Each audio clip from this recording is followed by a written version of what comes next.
faced congregants at Maranatha Baptist Church in Queens, updating them on the case of their son and brother, Everett Palmer Jr., who died under mysterious circumstances in a Pennsylvania jail 1 year ago. My son was not a troublemaker.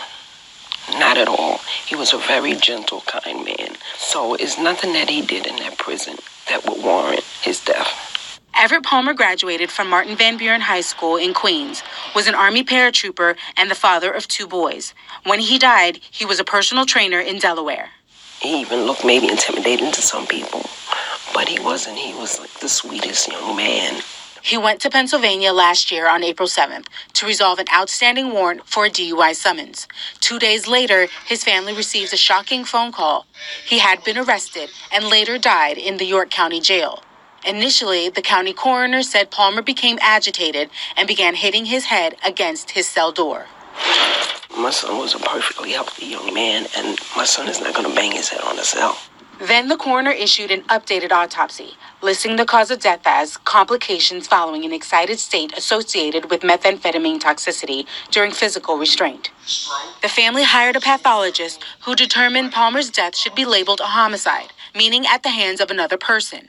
Also troubling, Palmer's body was badly bruised and his brain, heart, and throat were missing.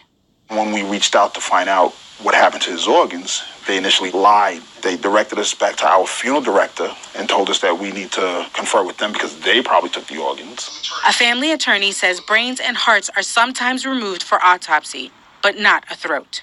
Makes no sense unless you're trying to, maybe avoid people knowing that how he died, which is maybe by asphyxiation.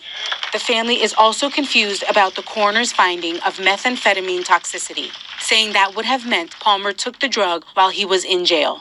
The York County coroner and district attorney declined to comment to New York One about the family's questions or the case, saying state and local investigations are ongoing.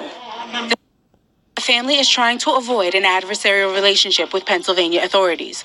We want to work with them to find out what happened, while also keeping the case in the spotlight, creating a Facebook page, a Justice for Everett hashtag, and hosting church events.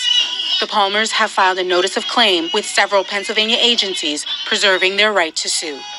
You read about these stories, every day, and you always think to yourself, wow, that's a shame. I'm sad for that family. That's too bad. And now we are that family. A family still waiting for answers more than a year after Everett Palmer Jr.'s sudden death in Queens. Now, this is Village. crazy. Raven Blue. Because they still don't have any answers to this man having no throat, no heart, no brain. After an entire year. So this police brutality, man, and I wanted to say about the organs. It was linked to so many deaths in the hood, to say the least, because people seem to don't wonder where the organs go once somebody gets shot in a drive-by, or you just look at them, oh, they killed, they gone. You don't look at where their brains and their organs and stuff go.